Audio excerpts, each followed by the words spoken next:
కొంతమంది భక్తిలో చచ్చిన వాళ్ళు ఉంటారు, వింటారా?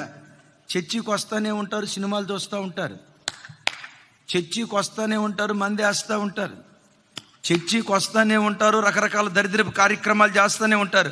ఎవరు వీళ్ళు? చచ్చిన వాళ్ళు. దేవుని మందిరానికి వస్తూనే ఉంటాడు, చేసే పనికి మళ్ళీ కార్యక్రమాలు చేస్తాడు. వాక్యం ఏముంటుందో తెలుసా? చచ్చిన శవాన్ని ముడితే చాలు అపవిత్రుడై. దీని అర్థం ఏంటో తెలుసా? చచ్చిన వాళ్ళ మధ్యలో నువ్వు బ్రతికితే నీ ఆత్మ కూడా చేస్తుంది. ఓ తమ్ముడు బాప్తిస్మం తీసుకొని గతంలో ఎవరితోనైతే స్నేహం చేసేవాడు ఈ మందు బాబులతో తిరుగుతున్నాడు. తమ్ముడా, ఏం తమ్ముడా అన్నాను. అన్నయ్య, మీరు నా మీద అనుమానం పడొద్దు అన్నయ్య, నాకు చాలా ఏమంటారు, నా కంట్రోలింగ్ పవర్ చాలా ఎక్కువ అన్న.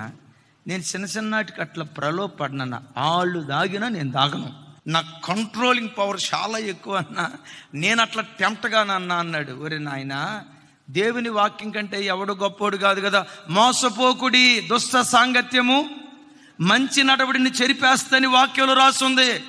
నువ్వు భక్తి డౌన్లోడ్ షేర్ చాట్.